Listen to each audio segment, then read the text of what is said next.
Je vais te montrer comment travailler avec des expressions littérales de nombres complexes en utilisant la forme z égale x plus iy dans des cas de figure où tu dois travailler avec des quotients. Donc c'est le cas sur cet exercice. Tu vois, on te dit on pose z égale x plus iy, où x et y sont des réels tels que z est différent de 0 et z est différent de i. Dans chacun des cas suivants, déterminer partie réelle de z' et partie imaginaire de z'. Donc on va regarder sur le 1 concrètement ce que ça fait. Et tu vas voir que ce genre de calcul, on peut être amené à des manipulations d'écriture un petit peu lourdes, un petit peu pénibles à effectuer, mais néanmoins il faut une rigueur et il faut une bonne méthode. Alors z' égale z sur i. Donc on va remplacer x plus iy sur i. Donc je te rappelle que la consigne de l'exo, c'est de donner la forme algébrique de z' pour pouvoir sortir la partie réelle de z' et sa partie imaginaire. Ça veut dire que tu ne dois pas avoir de i au dénominateur par exemple. Donc là, rien de plus simple, je vais multiplier par moins i en haut et en bas, parce que moins i c'est le complexe conjugué de i, et on va se retrouver avec quoi? On va se retrouver avec, donc au numérateur, x plus iy fois moins i, et au dénominateur, i fois moins i, ça fait plus 1. Donc comme ça, au dénominateur, il n'y a plus de i. Donc après, au numérateur, tu développes, ça fait moins i fois x, ça te fait moins ix. Et après, moins i fois plus iy, i au carré va faire moins 1. Avec le moins, ça fait plus. Donc plus y. Le tout sur 1, évidemment, il n'y a pas besoin de l'écrire. Et donc ça, si tu réécris, ça te fait x, non, ça te fait y plus i fois moins x. Voilà, ça c'est z'. Eh bien, la partie réelle de z', c'est y, et la partie imaginaire de z', c'est moins x. Ok?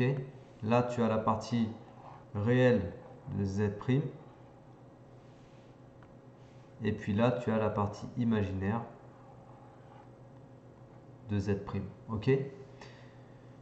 Voilà, ça c'était pour le premier. Le deuxième, tu vois, cette fois, on part avec un z au dénominateur. Donc là, déjà, c'est un tout petit peu différent du premier cas qui était assez simple finalement. Donc là, on va voir un peu à quoi ça nous amène comme calcul. Z', 1 moins i sur, du coup, z, je le remplace par x plus iy. Bon, bah là, clairement, il faut multiplier par la quantité conjuguée de x plus iy. Et la quantité conjuguée, c'est x moins iy. Voilà, sauf que ce que tu fais en bas, tu le fais aussi en haut. Et puis, une fois qu'on en est là, on peut commencer à développer. Donc, au dénominateur, x plus y fois x moins y, ça te fait x carré plus y carré. Et au numérateur, tu distribues les parenthèses. Donc tu vas avoir 1 fois x plus 1 fois moins y, pardon. Ensuite, moins i fois x, ça te fait moins ix. Et moins i fois moins iy, ça te fait moins par moins plus. I carré moins 1, donc moins y. Après, tu regroupes tout ce qui est de l'ordre de la partie réelle, x, moins y, tout ça c'est de la partie réelle. Et puis pour regrouper encore mieux, tu vois que je vais séparer la fraction. Et puis tu regroupes tous les termes qui sont de l'ordre de la partie imaginaire. Donc par exemple, moins iy c'est de la partie imaginaire, moins ix aussi. Et ça me fait i facteur de moins x moins y. Ok, si tu redéveloppes là, moins x fois i, ça fait bien moins ix. Et moins y fois i, ça fait bien moins iy. Ok, on retrouve bien tous les termes de la ligne d'avant. Et là, j'ai séparé clairement les deux fractions. Comme ça, je te fais apparaître de façon ultra évidente la partie réelle de z'.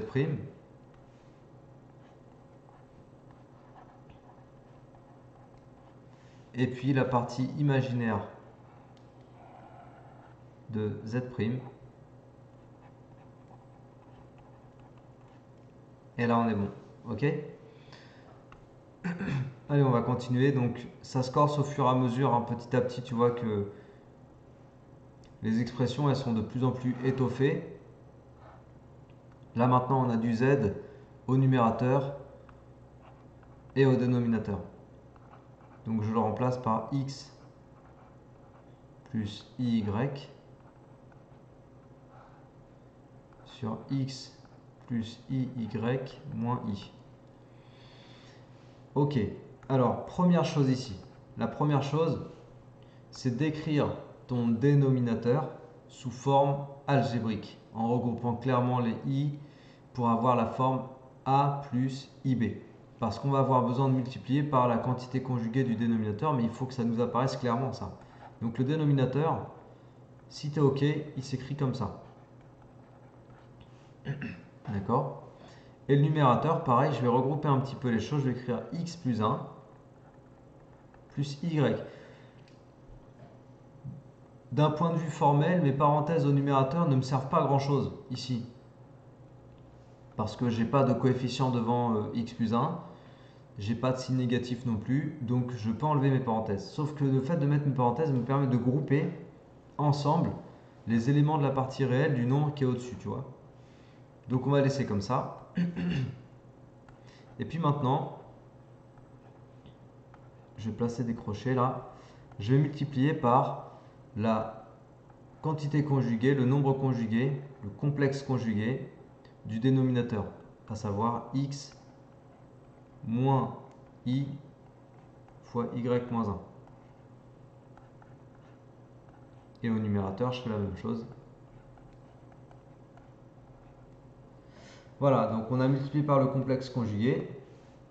Et maintenant, on peut s'amuser à développer tout ça. Alors le dénominateur, tu sais, quand tu multiplies un nombre par son complexe conjugué, ça fait x carré plus y carré. Donc ça fait partie réelle au carré plus partie imaginaire au carré. Donc là, en l'occurrence, le dénominateur, ça va te faire x carré plus y moins 1 au carré. Et le numérateur, tu vas avoir x plus 1 fois x. Ensuite, moins i, x plus 1, y moins 1, plus iy fois x. Et ensuite, plus iy fois moins i, y moins 1. Donc i au carré, ça fait moins 1. Avec le moins qui est ici, ça va faire plus. Tu vois, en fait, j'évite d'écrire les i au carré au fur et à mesure parce que ça bouffe de la place. Du coup, ça encombre le cerveau, en fait.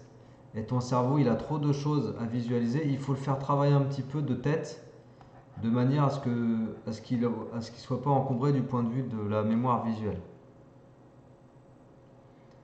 Là, on a vraiment tout développé, je pense. On va revérifier. Donc x fois x plus 1, je l'ai ici. Moins i, y moins 1 fois x plus 1, je l'ai ici. iy fois x, je l'ai ici. Et iy fois moins iy moins 1, je l'ai là. Et en fait, le i fois i égale i carré égale moins 1, il est plus apparent parce que i carré vaut moins 1. Par contre, le moins 1 du i carré et le moins d'ici m'ont donné ce plus.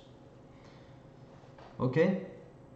Donc je vais entourer en vert ce qui ne contient pas de i, donc ce qui est la partie réelle finalement. Voilà, ça c'est de la partie réelle. Et je vais entourer en rouge tout ce qui est de la partie imaginaire. Bah, en gros, c'est tout ça. Donc là, je vais pouvoir ranger les termes tranquillement. Ça te fait x plus 1 plus y moins 1, le tout sur x carré plus y moins 1 carré, plus i. Donc j'ai séparé les fractions, comme ça on met vraiment en évidence les deux morceaux. Et là j'ai xy moins x plus 1, y moins 1. C'est simplifiable. Donc là je ne vais pas développer ici parce qu'il n'y aura rien de simplifiable. On peut faire de tête et voir que ça va faire x fois x, x au carré, plus y carré moins y. Donc ça ne sert à rien de le développer. Par contre, la partie imaginaire, il y a des choses à faire.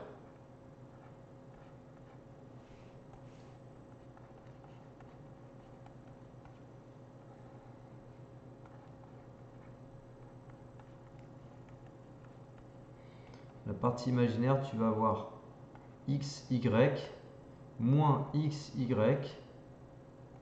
moins x, non, plus x, pardon. Donc je le fais d'un bloc, alors je vais faire gaffe aussi. Xy plus x moins y, puis moins 1, ça va faire plus 1. Voilà, les xy ils s'en vont et il te reste juste, tu vas voir, il te reste deux choses en haut, trois choses.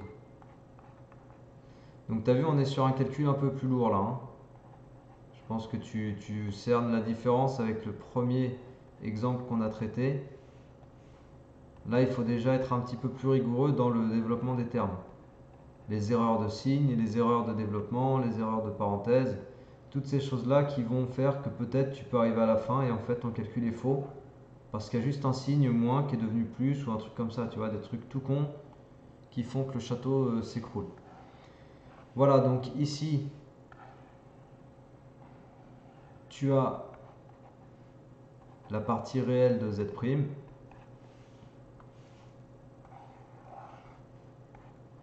Et là, tu as la partie imaginaire de z'. Ok? Voilà. Bon, on teste le dernier. Comme ça, tu auras eu 4 exemples.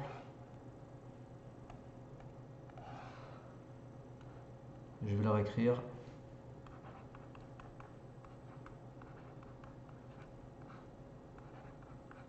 Voilà, ça c'est le dernier. Donc i, alors z, x plus y, moins 2.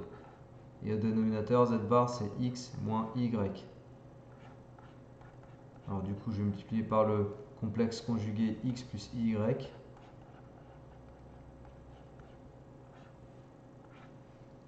Ok, donc au dénominateur, tu vas avoir x carré plus moins y au carré. Et au numérateur, alors au numérateur, il faut se lancer, ça fait ix, x plus y, plus, alors i fois i, tu vois, je suis comme ça, hein. Là, je suis en train de distribuer comme ça. D'accord? Là, regarde. Je prends ça, puis je le distribue comme ça. Hop. Après, je fais pareil avec le moins 2. Donc, ix, x plus y. Ensuite, i fois i, ça fait i carré. Donc, fois y, ça fait moins y fois x plus y. Moins 2 fois x, ça fait moins 2x. Et moins 2 fois iy, ça fait moins 2 iy. Bon, après, il faut développer tout ça. Ça fait ix carré. Ensuite, i carré, ça fait moins 1. Et x fois y, ça fait xy. Ensuite, moins, à nouveau, xy. Ensuite, moins y carré. Moins 2x. Plus i fois moins 2y. Ok, le tout sur x au carré plus y carré. Bon, bah là, il faut ranger à nouveau les termes. Tous ceux qui ne contiennent pas de i, tu as lui, enfin les deux là, lui aussi d'ailleurs, non, pardon, lui, il y a du i, lui, et puis c'est tout. Donc ça te fait moins 2 xy moins 2x. Le tout sur x carré plus y carré plus i. Et après, je te mets tous ceux qui contiennent du i. Donc il y a lui, il y a lui et il y a lui. Et ça te fait x carré moins y carré moins 2y. Voilà. Et donc là, en fait, tu as la partie réelle de z'. et à côté sa partie imaginaire. Ok? Donc il faut vraiment que tu saches faire ce genre de calcul sur les nombres complexes. On est déjà avec ce genre de technique, on est déjà en train de rentrer dans des outils dont tu as besoin pour les exercices bilan, certains exosynthèses de géométrie complexe notamment, où on va te demander de travailler avec des ensembles de points en géométrie complexe. On va beaucoup utiliser ce genre de calcul-là, donc il faut être à l'aise à ranger les termes, à organiser partie réelle, partie imaginaire, à séparer, à distinguer, tu vois, c'est vraiment très important. Donc voilà, je t'ai montré 4 exemples. N'hésite pas à les refaire par toi-même, comme ça tu sais si tu y arrives ou pas. Si tu n'y arrives pas, bah, tu sais qu'il faut mettre l'accent sur ça, puisque toute difficulté que tu as tout de suite sera une difficulté que tu éprouveras de toute façon au moment de ton examen. C'est quasiment sûr. Donc entraîne-toi bien là-dessus, fais en sorte d'y arriver, ok? Sinon, à part ça, j'espère que ça t'a plu et que tu as appris des trucs. N'hésite pas du coup à diffuser la vidéo autour de toi. N'hésite pas non plus à t'abonner à ma chaîne pour suivre mon travail. Et puis voilà, si ça te plaît, comme ça tu participes à partager et à faire découvrir un peu tout ce que je fais aux gens que tu connais. Voilà, d'ici là, bah, travaille bien, motive-toi bien et à la prochaine. Allez, ciao!